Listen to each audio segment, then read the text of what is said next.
Hola amigos, ¿qué tal? Yo soy Joe y hoy vamos a hablar de un tema que les va a volar la cabeza: los animales más inteligentes del mundo. Así es, no solo son adorables.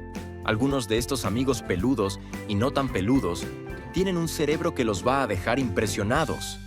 ¿Sabías que los chimpancés, nuestros parientes más cercanos, no se quedan atrás en cuanto a inteligencia? Ellos saben usar herramientas